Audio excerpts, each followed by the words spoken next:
है और आप कितना मांस खा सकते हो उसका कोई अंत नहीं, क्योंकि मांस कितना भी खाते रहो संतुष्टि तो मिलती ही नहीं है। पर ये थोड़े ही कहूँगा कि मैं इसमें कप में पूरा तुलसी का पेड़ डाल दूँ, उससे मुझे क्या मिलेगा? एक पत्ती काफ़ी है, ये उपयोग कहलाता है। उपयोग में इतना सा काफ़ी होता है। आपको बहुत बड़ी बीमारी हो गई है हो तो आपको बहुत बड़ा ड्रम भर कर के दवाई दी जाती है। आपकी बीमारी बहुत बड़ी हो तो जितनी बड़ी बीमारी होती है आपको उतना बड़ा ड्रम भर कर के दवाई पिलाई जाती है। बीमारी कितनी भी बड़ी हो, उपयोग की वस्तु तो इतनी सी ही होती है ना। आपको कैंसर भी है तो भी दवाई इतनी सी ही दी जाती है। उपयोग में कहीं नहीं अंधाधुंध नाश करना पड़ता, उपभोग में नाश करना पड़ता है। आपकी जो उपयोग मूलक आवश्यकताएं हैं, प्रकृति उनको उतना आपको सहर्ष दे देती है। जैसे माँ अपने बच्चे को देती है, बच्चा माँ का दूध पीता है, उससे माँ मर जाती है क्या? लेकिन यही बच्चा असुर पैदा हो गया तो बोलो खून पीऊंगा तो माँ मर ही जाएगी। बच्चे को दूध देने में माँ का कुछ नहीं चला जाता, तो प्रकृति आपको उतना देने को तैयार बैठी है जितना आपको सचमुच चाहिए। पृथ्वी को जल देने में बादलों का क्या चला गया? नदी बह रही है, उस पर जाकर के प्राणियों ने पानी पी लिया, नदी का कुछ नहीं चला गया कि चला गया? समुद्र में मछलियां रहती हैं, समुद्र उससे किराया नहीं मांगता, समुद्र का कुछ नहीं चला गया। लेकिन आप समुद्र का उपभोग करते हो, आप अब वहाँ समुद्र बर्बाद हो जाएगा। इतनी मछलियाँ इतने करोड़ों सालों से समुद्र में रह रही हैं, समुद्र का कुछ बिगड़ गया? इतने प्राणियों ने इतने करोड़ों सालों से नदियों का पानी पिया, नदियों का कुछ बिगड़ गया? लेकिन आपके उपभोग में मनुष्य को और नदियों को कहीं का नहीं छोड़ा। आपकी आवश्यकता के लिए प्रकृति के पास सब कुछ है। यहाँ तक कि आप जो तकनीकी विकास भी कर रहे हो, प्रकृति उसमें भी कोई आपत्ति नहीं करने वाली। अंधाधुंध उपभोग मत करो ना, बस एक सम्मान रखो प्रकृति के प्रति सम्मान रखना। और टेक्नोलॉजिकल एडवांसमेंट, तकनीकी विकास, ये दोनों कोई आवश्यक रूप से विपरीत बातें नहीं हैं। आपका ज्ञान विज्ञान टेक्नोलॉजी बहुत श्रेष्ठ दर्जे की हो सकती है और साथ ही साथ ये भी हो सकता है कि प्रकृति के साथ आपका रिश्ता बड़े प्रेम का है। ये दोनों बातें साथ साथ चल सकती हैं, हमें चलानी पड़ेगी। प्रकृति का संरक्षण करने का अर्थ ये नहीं होता कि जैसे आपने पूछा कि क्या हम 10,000 साल पहले वाले इंसान की तरह रहना शुरू कर दें या 10 लाख साल पहले वाले बंदर की तरह रहना शुरू कर दें? नहीं, ये बड़ी भ्रांति है और ये आपत्ति बहुत लोगों द्वारा की जाती है। बहुत बार वो कहते हैं, ये देखो, जैसे ही आप एनवायरनमेंट पर्यावरण की बात करो तो वो कहते हैं एंटी डेवलपमेंट।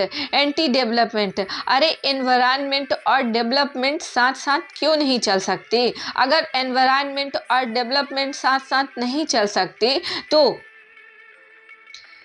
सस्टेनेबल डेवलपमेंट, संवहनीय विकास किसको बोलते हैं? फिर सस्टेनेबल डेवलपमेंट का मतलब ही यही है कि विज्ञान टेक्नोलॉजी चले और साथ ही साथ प्रकृति के प्रति आदर हो और प्रेम हो। समझ में आ रही है बात?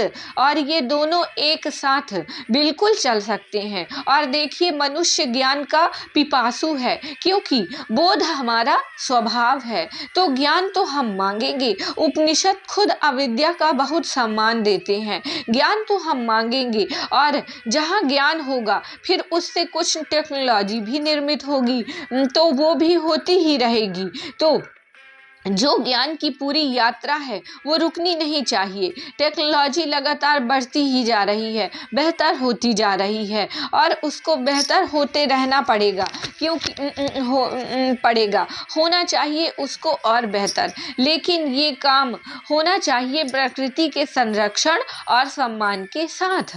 ऐसी टेक्नोलॉजी जो प्रकृति का विनाश करती है हमें नहीं चाहिए, और वैसी टेक्नोलॉजी अगर आपको नहीं चाहिए तो पहले आपको आत्मज्ञान होना पड़ेगा, क्योंकि वो जो टेक्नोलॉजी है वो तो आप विकसित ही तभी कर रहे हो ना जब आपको भोग की इच्छा बहुत है।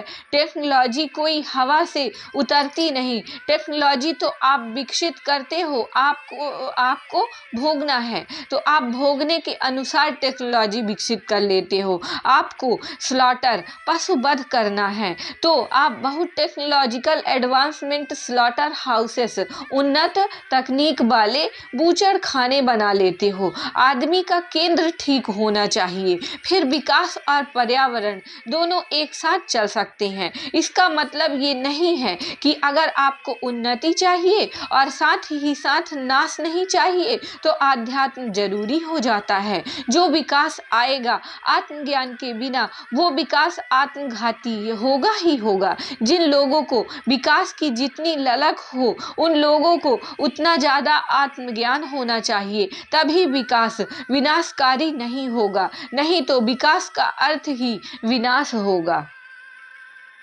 प्रश्नकर्ता: तो उपयोग और उपभोग का अंतर पता होना चाहिए आचार्य जी। हाँ।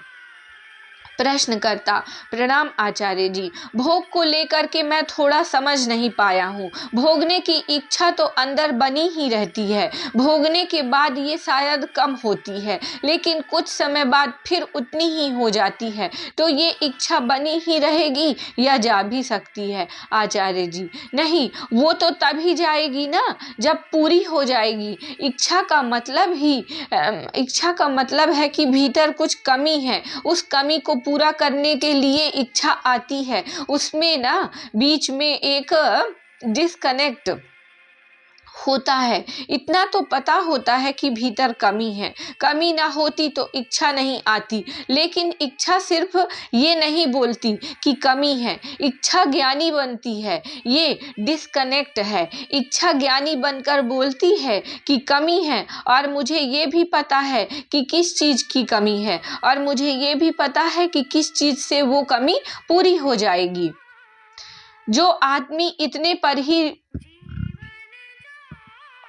रुक जाए कि मुझे भीतर किसी कमी का, किसी रिक्तता का, अपूर्णता का एहसास होता है, इतना बोलकर रुक जाए, वो बच जाएगा। लेकिन हम इतना बोलकर रुकते नहीं, हमें ज्ञानी बनना है। हम बोलते हैं कि भीतर कुछ कमी है और मुझे ये भी पता है कि क्या कमी है, और मैं ये भी जान गया हूँ कि किस चीज़ से वो कमी भर सकता हूँ। तो फिर हम निकल जाते हैं बाजार की ओर और कमी को